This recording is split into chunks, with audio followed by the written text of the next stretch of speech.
राधे राधे। राधा रानी की कृपा आप सब पर बनी रहे। जय माता दी। आज हम दुर्गा सप्तशती के 4 अध्याय सुनेंगे। 5वां, 6वां, 7वां और 8वां। हम 5वां अध्याय शुरू करते हैं। देवताओं द्वारा देवी की स्तुति।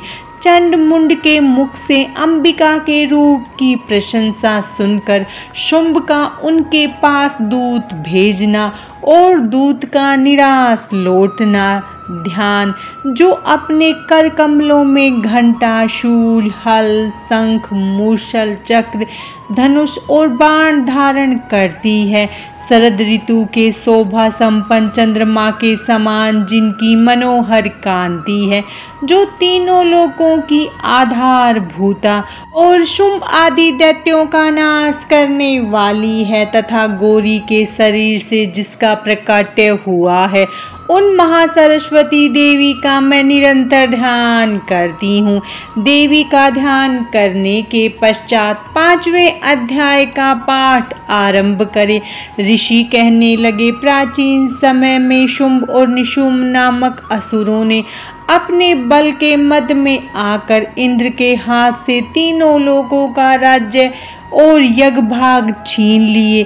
वे ही दोनों सूर्य, चंद्रमा, कुबेर, यम और वरुण के अधिकारों का भी प्रयोग करने लगे। वायु और अग्नि का कार्य भी वे ही करने लगे। उन्होंने देवताओं को अपमानित, राज्य भ्रष्ट, पराजित और अधिकारहीन करके स्वर्ग से निकाल दिया। उन दोनों असुरों से तृष्कर देवताओं ने अपराजिता देवी का स्मरण किया और सोचा, जगदम्बा ने हम लोगों को वर दिया था कि मैं तुम्हारे सब संकटों को तुरंत दूर कर दूंगी। यह विचार कर देवता गिरिराज हिमालय पर गए और वहां भगवती विष्णु मैया की स्तुति करने लगे।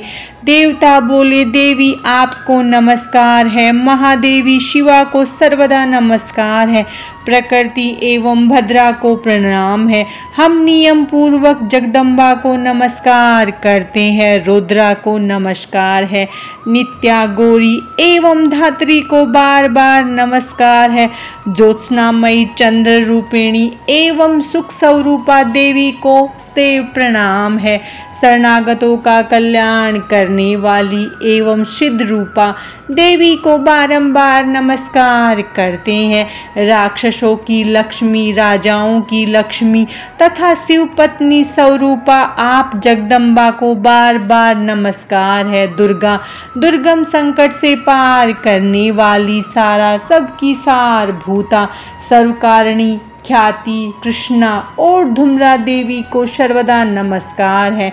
अत्यंत सुंदर तथा अत्यंत रौद्र रूपा देवी को नमस्कार है और बारंबार प्रणाम है। जगत की आधारभूता कृति देवी को बारंबार नमस्कार है। जिस देवी को सब प्राणी विष्णु मैया के नाम से जानते हैं, उनको नमस्कार है, उनको बारंबार नमस्कार है। जो देवी सब प्राणियों की चेतना कही जाती है, उनको नमस्कार, उनको नमस्कार, उनको बारंबार नमस्कार है। जो देवी सब प्राणियों के बुद्धि रूप में स्थित है, उनको नमस्कार, उनको नमस्कार, उनको बारंबार नमस्कार है। जो देवी सब प्राणियों में निद्रा रूप में स्थित है, उनको नमस्कार, उनको नमस्कार, उनको बारंबार नमस्कार है। जो देवी सब प्राणियों में शुद्धा रूप में स्थित है, उनको नमस्कार, उनको नमस्कार, उनको बारंबार नमस्कार है। जो देवी सब प्राणियों में छाया रूप से स्थित है, उनको नमस्कार, उनको नमस्कार, उनको बारंबार नमस्कार है। जो देवी सब प्राणियों में शक्ति रूप से स्थित है, उनको नमस्कार, उनको नमस्कार, उनको बारंबार नमस्कार है। जो देवी सब प्राणियों में तृष्णा रूप में स्थित है, उनको नमस्कार, उनको नमस्कार, उनको बारंबार नमस्कार है। जो देवी सब प्राणियों की क्षमा स्वरूप से स्थित है, उनको नमस्कार, उनको नमस्कार, उनको नमस्कार है। जो देवी सब प्राणियों में जाति रूप से स्थित है, उनको नमस्कार, उनको नमस्कार, नमस्कार, उनको बारंबार नमस्कार है। जो देवी सब प्राणियों में लज्जा रूप से स्थित है, उनको नमस्कार, उनको नमस्कार, उनको बारंबार नमस्कार है। जो देवी सब प्राणियों में शांति रूप से स्थित है, उनको नमस्कार, उनको नमस्कार, उनको बारंबार नमस्कार है। जो देवी सब प्राणियों में श्रद्धा रूप से स्थित है, उनको नमस्कार, उनको नमस्कार, उनको बारंबार नमस्कार है। जो देवी सब प्राणियों में कांति रूप से स्थित है, उनको नमस्कार, उनको नमस्कार, उनको बारंबार नमस्कार है। जो देवी प्राणियों में लक्ष्मी रूप से स्थित है, उनको नमस्कार, उनको नमस्कार, उनको बारंबार नमस्कार है। जो देवी सब प्राणियों में वृत्ति रूप से स्थित है, उनको नमस्कार, उनको नमस्कार, उनको बारंबार नमस्कार है। जो देवी सब प्राणियों में स्मृति रूप से स्थित है, उनको नमस्कार, उनको नमस्कार, उनको बारंबार नमस्कार है। जो देवी सब प्राणियों में दया रूप में स्थित है, उनको नमस्कार, उनको नमस्कार, उनको बारंबार नमस्कार है। जो देवी सब प्राणियों में तुष्टि रूप से स्थित है, उनको नमस्कार, उनको नमस्कार, उनको बारंबार नमस्कार है। जो देवी सब प्राणियों में माता रूप से स्थित है, उनको नमस्कार, उनको नमस्कार, उनको बारंबार नमस्कार है। जो देवी सब प्राणियों में भ्रांति रूप से स्थित है, उनको नमस्कार, उनको नमस्कार, उनको बारंबार नमस्कार है। जो प्राणियों की इंद्रियों की अधिष्ठात्री देवी एवं सब में सदा व्याप्त रहती है, उन व्याप्ति देवी को बारंबार नमस्कार है। जो देवी चैतन्य रूप से सम जगत को व्याप्त करके स्थित है, उनको नमस्कार, उनको नमस्कार, उनको बारंबार नमस्कार है।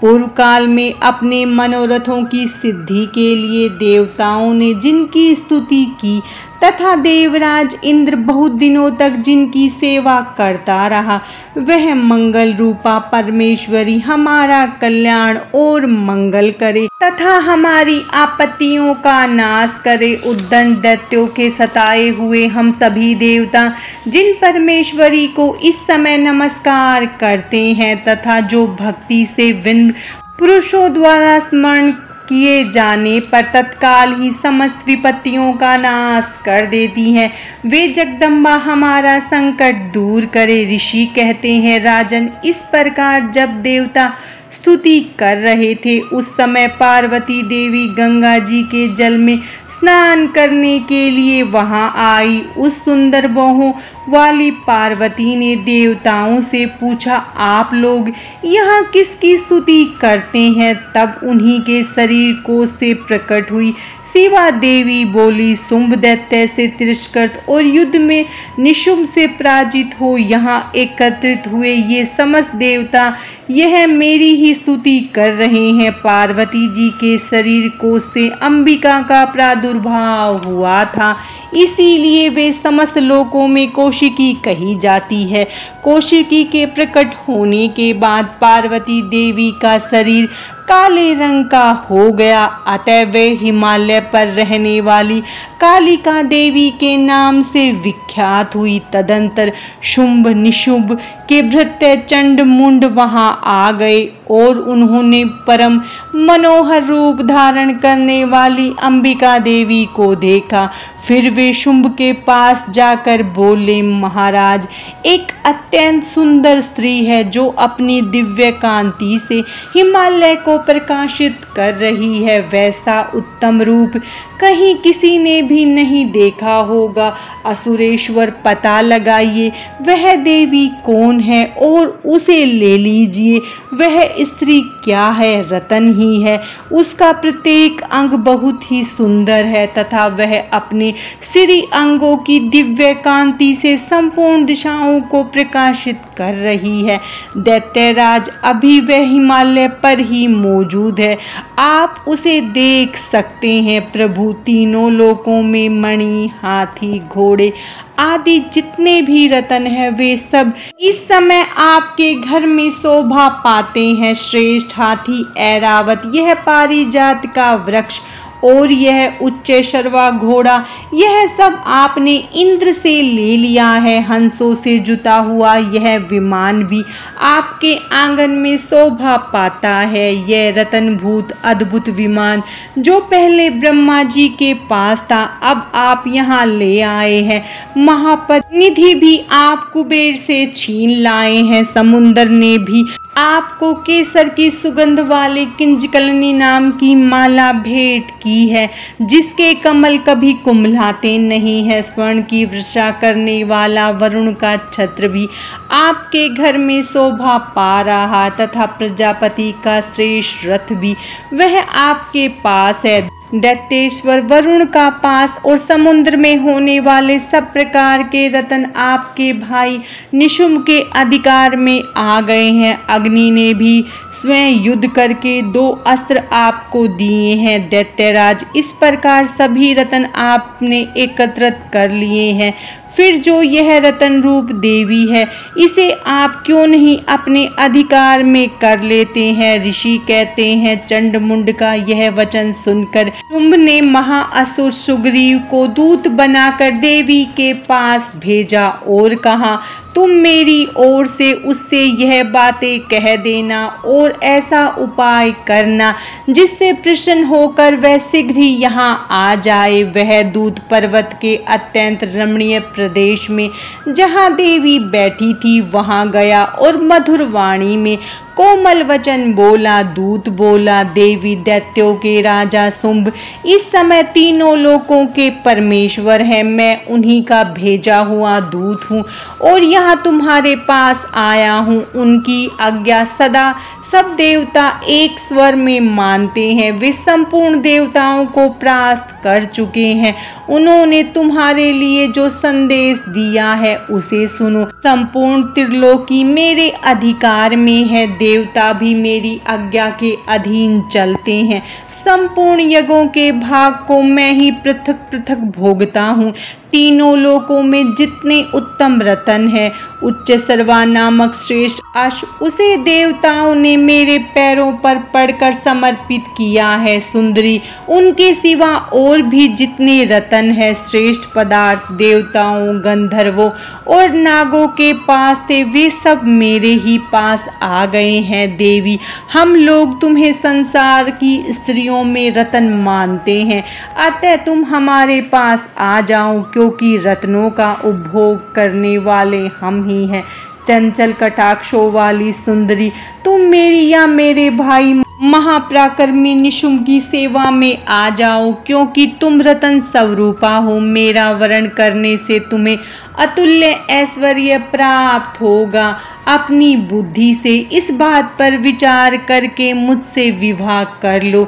ऋषि ने कहा। दूत के इस प्रकार कहने पर इस जगत की धारण करता भगवती दुर्गा देवी गंभीर भाव से मुस्कुराती हुई दूत से बोली, दूत, तुमने सत्य कहा है, इसमें तनिक भी मिथ्या नहीं है। शुंभ तीनों लोकों का स्वामी है और निशुम्भ भी उसी के समान पराक्रमी है, किंतु मैंने भी एक प्रतिज्ञा की हुई है, उसे कैसे तोड़ सकती हूँ। मैंने अपनी अल्प बुद्धि के कारण पहले से जो प्रतिज्ञा कर रखी है उसे सुनो।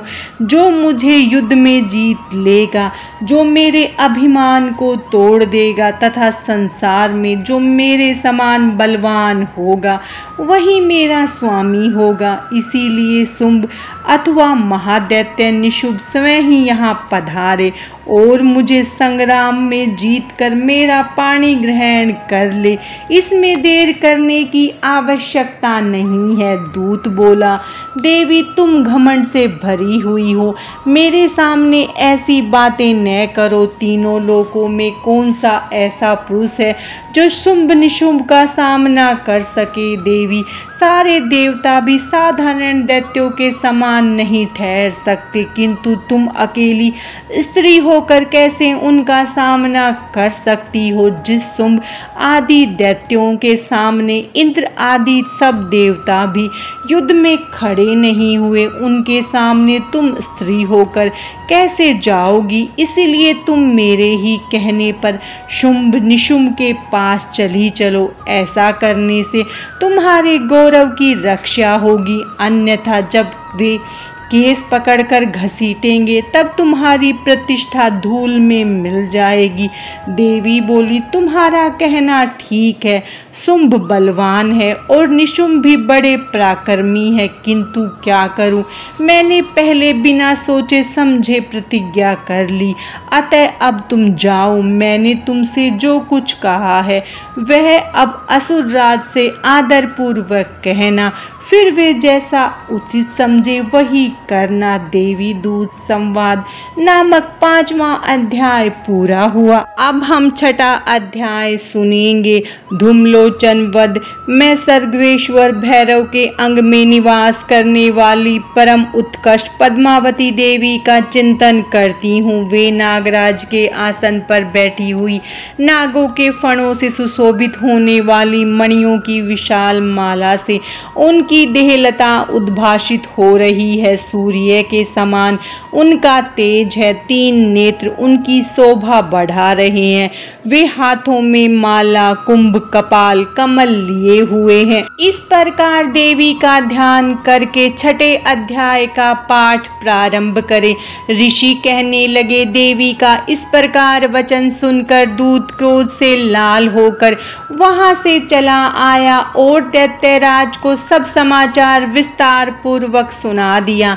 दूत के वचन सुनकर दैत्यराज क्रोध से आग बबूला हो उठा और दैत्य सेनापति धूम्लोचन से बोला, हे धूम्लोचन, तुम तुरंत अपनी सेना साथ लेकर जाओ और उस दुष्टा के केस पकड़कर घसीटते हुए बलपूर्वक यहाँ ले आओ। उसकी रक्षा करने के लिए यदि कोई दूसरा सामने आए, वह चाहे देवता, यक्ष अथवा गंधर्व ही क्यों न हो, उसे भी अवश्य मार डालना। ऋषि बोले, शुंभ की यह आज्ञा पाकर धूम्लोचन दैत्य 60,000 असुरों की सेना लेकर चल पड़ा। वहां पहुंचकर उसने हिमालय पर रहने वाली देवी को देखा और ललकार कर कहा, अरे तू शुंभ निशुंभ के पास चल।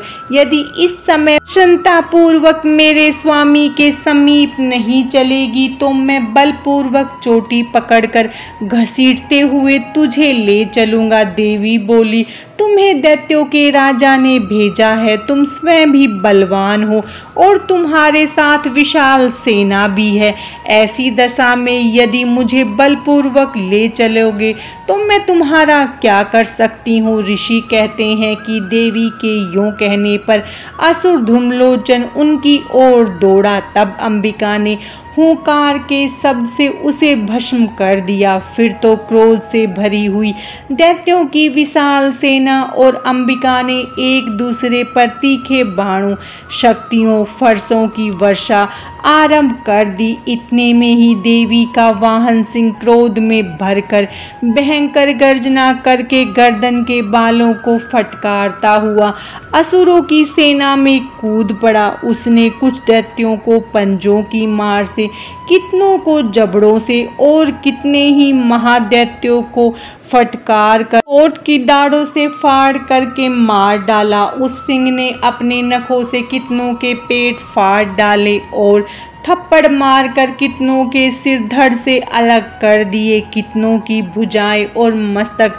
काट डाले तथा अपनी गर्दन के बाल फटकारते हुए उसने उन दैत्यों के पेट फाड़कर उनका रक्त पी लिया। अत्यंत क्रोध में भरे हुए देवी के वाहन उस महाबली सिंह ने क्षण भर में ही असुरों की सारी सेना का संहार कर डाला। शुंभ ने जब सुना कि देवी ने धूम्लोचन को मार डाला तथा उसके सिंह ने सारी सेना का सफाया कर डाला, तब उस दैत्यराज को बड़ा क्रोध आया। उसके होठ कांपने लगे। उसने चंड मुंड नामक 2 महादैत्यों को आज्ञा दी कि हे चंड और हे मुंड, तुम दोनों बहुत बड़ी सेना लेकर वहां जाओ और उसे बालों से खींचकर अथवा बांधकर यहाँ ले आओ। यदि इस प्रकार उसको लाने में संदेह हो तो युद्ध में सब प्रकार के अस्त्र शस्त्रों से सारे असुर मिलकर उसको मार डालना। उस दुष्टा के मर जाने से तथा सिंह के भी मर जाने पर उस अंबिका को बांधकर साथ लेकर शीघ्र ही लौट आना। धूम्रलोचन वध नामक 6वां अध्याय पूरा हुआ। अब हम 7वां अध्याय सुनेंगे, चंड और मुंड का वध। ध्यान। मैं मातंगी देवी का ध्यान करती हूँ। वे रत्नमय सिंहासन पर बैठकर पढ़ते हुए तोते का मधुर स्वर सुन रही हैं। उनके शरीर का वर्ण श्याम है। वे अपना एक पैर कमल पर रखे हुए हैं और मस्तक पर अर्धचंद्र धारण करती हैं तथा करा पुष्पों की माला धारण किए वीणा बजाती हैं। वे लाल रंग की साड़ी पहन हाथ में शंखमय पात्र लिए हुए हैं। उनके बदन पर मधु का हल्का हल्का प्रभाव जान पड़ता है। इस प्रकार ध्यान करके 7वां अध्याय प्रारंभ करे। ऋषि बोले, तब शुंभ की आज्ञा पाकर वे चंड मुंड आदि दैत्य चतुरंगिनी सेना के साथ अस्त्र शस्त्रों से सुसज्जित हो चल दिए। फिर गिरिराज हिमालय के स्वर्णमय ऊंचे शिखर पर पहुंचकर उन्होंने सिंह पर बैठी हुई देवी को देखा जो मंद मंद मुस्कुरा रही थी। उन्हें देखकर दैत्य लोग उनको पकड़ने का प्रयत्न करने लगे। किसी ने धनुष तान लिया, किसी ने तलवार संभाली और कुछ लोग देवी के पास आकर खड़े हो गए।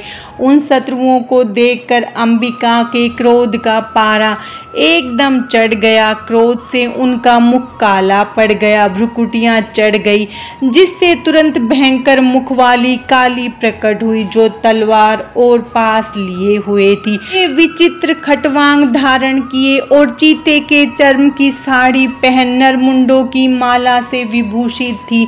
उनके शरीर का मांस सूखा दिखाई देता था। अत्यंत भयंकर रूपा उनका मुख बहुत विशाल था। जीभ लपलपाने के कारण वे और भी डरावनी प्रतीत होती थी। उनकी आंखें भीतर को धसी हुई और लाल लाल थी। वे अपनी भयंकर गर्जना से संपूर्ण दिशाओं को गुंजा रही थी। बड़े बड़े दैत्यों को मारती हुई वे कालिका देवी बड़े वेग से दैत्यों की सेना पर टूट पड़ी और उनका भक्षण करने लगी।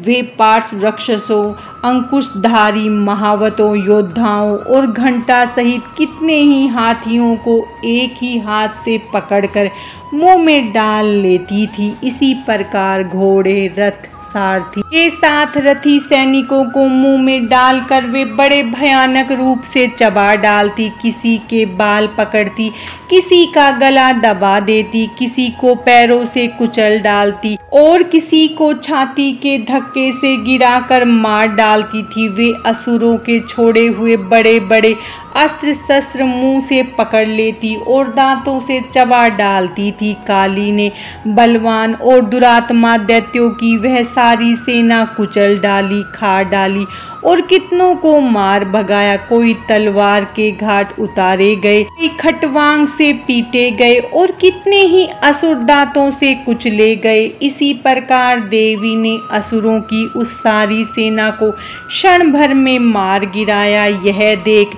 चंड उन अत्यंत भयानक काली देवी की ओर दौड़ा। महादैत्य मुंड ने भी अत्यंत भयंकर बाणों की वर्षा से तथा हजारों चक्रों से उन भयानक नेत्रों वाली देवी को ढक दिया।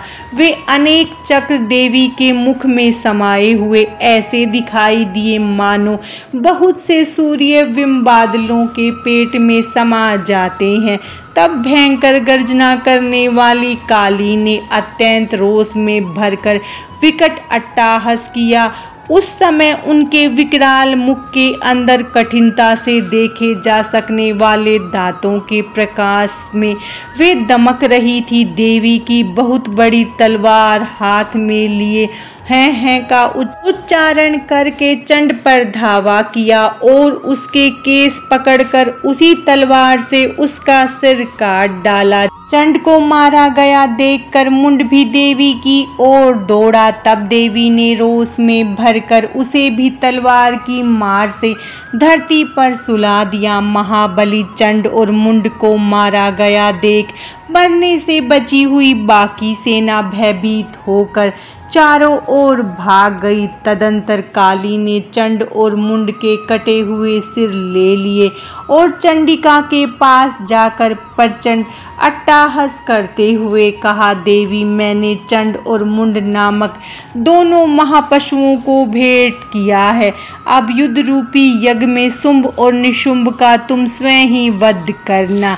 ऋषि कहते हैं वहां लाए हुए उन चंड मुंड नामक महादैत्यों के कटे हुए सिर देखकर कल्याणमयी चंडी ने काली से मधुर वाणी में कहा, देवी तुम चंड और मुंड को लेकर मेरे पास आई हो, इसीलिए आज से संसार में चामुंडा नाम से तुम्हारी ख्याति होगी।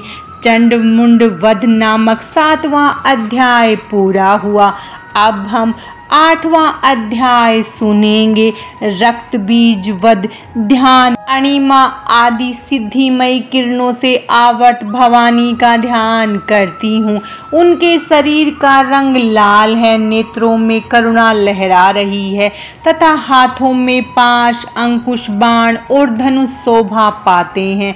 देवी की यह छवि मस्तिष्क में रखकर इस 8वें अध्याय का पाठ प्रारंभ करें। ऋषि बोले, चंड और मुंड दोनों असुरों के मारे जाने पर तथा बहुत सी सेना का संहार हो जाने पर दैत्यों के राजा प्रतापी शुंभ के क्रोध का पारा एकदम चढ़ गया और उसने दैत्यों की संपूर्ण सेना को युद्ध के लिए कूच करने की आज्ञा दी। वह बोला, आज उदयुद नाम के 86 दैत्य सेनापति अपनी सेनाओं के साथ युद्ध के लिए प्रस्थान करे। कुंभ नाम वाले 84 सेना नायक युद्ध में चले। 50 करोड़ वीर्य कुल के और 100 धौम कुल के सेनापति सेना सहित कूच करे। मेरी आज्ञा है कि कालक, दोहड, मौर्य और काल के असुर भी तैयार होकर तुरंत प्रस्थान करे। भयानक शासन करने वाले असुर राज शुंभ ने इस प्रकार आज्ञा देकर सहस्त्रों सेनाओं के साथ युद्ध के लिए प्रस्थान किया। उसकी भयंकर सेना आती देख चंडिका ने अपनी धनुष की टंकार से पृथ्वी और आकाश के मध्य भाग को गुंजा दिया। राजन, तब देवी के सिंह ने भी बड़े जोर से दहाड़ना आरंभ किया। फिर अंबिका ने घंटा बजाकर उस गर्जना को और भी बढ़ा दिया। धनुष की टंकार, सिंह की धाड़ और घंटे की ध्वनि से संपूर्ण दिशाएं गूंज उठी। उस समय काली जी ने भी अपने विकराल मुख को और भी बड़ा कर लिया और गरज उठी। उनकी भयंकर गर्जना को सुनकर दैत्यों की सेना ने चारों ओर से आकर चंडिका देवी, सिंह तथा काली देवी को घेर लिया। राजन, इसी बीच में असुरों के विनाश तथा दैत्यों के अभ्युदय के लिए ब्रह्मा, शिव, कार्तिकेय, विष्णु तथा इंद्र आदि देवों की शक्तियां उनके शरीर से निकलकर उन्हीं के रूप में चंडिका देवी के पास आ गई। जिस देवता का जो रूप, जैसी वेशभूषा और जैसा वाहन है, ठीक वैसे ही साधनों से संपन्न हो उनकी शक्तियां असुरों से युद्ध करने के लिए आ गई। सबसे पहले हंस जुते हुए विमान पर बैठी हुई अक्षसूत्र और कमुंडल से सुशोभित ब्रह्मा जी की शक्ति ब्रह्माणी उपस्थित हुई। महादेव जी की शक्ति वृषभ पर सवार हो, हाथों में शेष त्रिशूल धारण किए, महानाग का कंकन पहने, मस्तक में चंद्र रेखा से विभूषित हो वहां आ पहुंची। कार्तिकेय जी की शक्ति रूपा जगदम्बिका उन्हीं का रूप धारण किए श्रेष्ठ मयूर पर आरूढ़ हो हाथ में शक्ति लिए दैत्यों से युद्ध करने के लिए आ गई। इसी प्रकार भगवान विष्णु की शक्ति गरुड़ पर विराजमान हो शंख, चक्र, गदा धनुष और खड्ग हाथ में लिए आई। यज्ञवराह का रूप धारण करने वाले विष्णु की शक्ति वराह शरीर धारण करके वहां उपस्थित हुई। नरसिंही शक्ति भी नरसिंह के समान शरीर धारण करके वहां आई। उनकी गर्दन के बालों के झटके से आकाश के तारे बिखरते पड़ते थे। इसी प्रकार इंद्र की शक्ति वज्र हाथ में लिए गजराज ऐरावत पर बैठकर आई। उसके भी सहस्त्र नेत्र थे। इंद्र जैसा रूप था वैसा ही उसका भी था। उन देव शक्तियों से घिरे हुए महादेव जी ने चंडिका से कहा, तुम शीघ्र ही इन असुरों का संहार कर दो तो मुझे बड़ी प्रसन्नता होगी। तब देवी के शरीर से सैकड़ों गीदड़ियों की भयंकर आवाज करने वाली उग्र चंडिका शक्ति प्रकट हुई। उस अपराजिता देवी ने धूमिल जटा वाले महादेव जी से कहा, भगवान आप शुंभ निशुंभ के पास दूत बनकर जाइए और उन अत्यंत अभिमानी दानवों तथा और भी जो दानव युद्ध के लिए यहाँ उपस्थित हैं उनको भी यह संदेश दीजिए, दैत्यों यदि तुम जीवित रहना चाहते हो तो पाताल को लौट जाओ, इंद्र को त्रिलोकी का राज्य वापस दे दो और देवता यज्ञ भाग का उपयोग करें। यदि तुम्हें बल का घमंड हो तो युद्ध की अभिलाषा रखते हो तो आओ, जिससे मेरी योगिनियां तुम्हारा कच्चा मांस खाकर तृप्त हो जाएं। चूंकि उस देवी ने भगवान शिव को दूत के कार्य में नियुक्त किया था, इसीलिए वह शिवदूती के नाम से संसार में विख्यात हुई।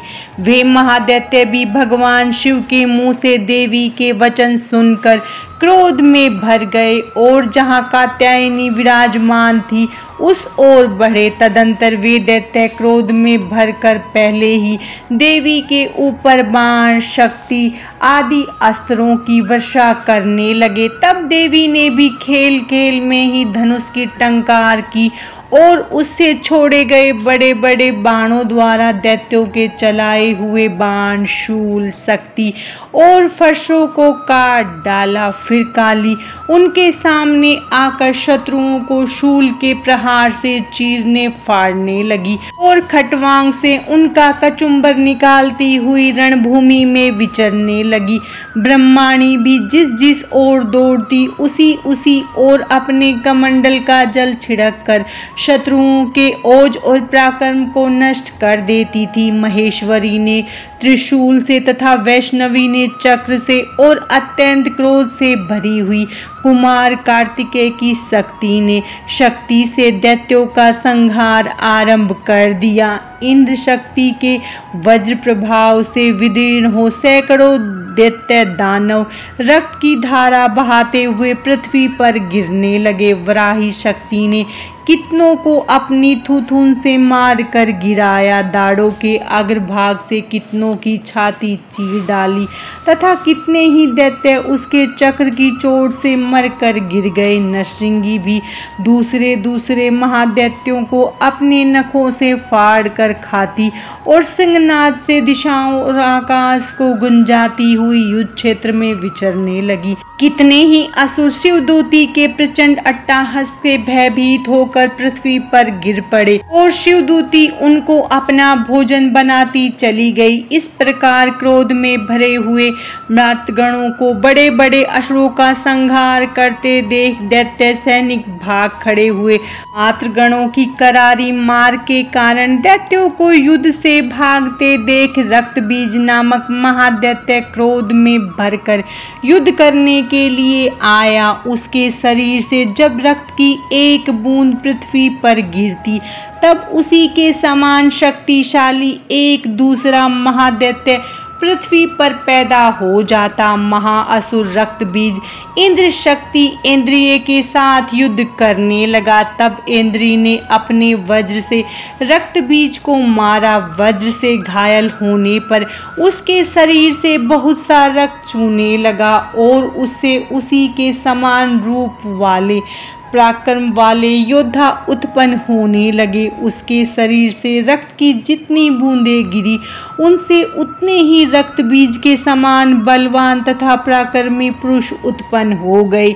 वे रक्त से उत्पन्न होने वाले पुरुष भी अत्यंत भयंकर अस्त्र शस्त्रों द्वारा मातृगणों के साथ लड़ने लगे।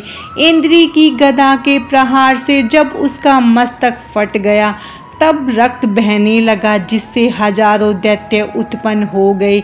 वैष्णवी के चक्र तथा इंद्री की गदा से घायल दैत्य सेनापति घायल हो गया। वैष्णवी के चक्र से घायल होने पर उसके शरीर से जो रक्त बहा और उससे जो उसी के बराबर आकार वाले सहस्रों महादैत्य प्रकट हुए, उनके द्वारा संपूर्ण जगत भर गया। कुमारी ने शक्ति से, व्राही ने खड्ग से और महेश त्रिशूल से महादैत्य रक्त बीज को घायल किया। क्रोध में भरे हुए उस महादैत्य रक्त बीज ने भी गदा से सभी मात्र शक्तियों को पृथक पृथक प्रहार किया। शक्ति और शूल आदि से अनेक बार घायल होने पर जो उसके शरीर से रक्त की धारा पृथ्वी पर गिरी, उससे भी सैकड़ों असुर उत्पन्न हो गए। इस प्रकार उस महादैत्य के रक्त से प्रकट हुए असुर संपूर्ण जगत में छा गए। इससे देवताओं को बड़ा भय हुआ। देवताओं को उदास देख चंडिका ने काली से कहा, चामुंडे,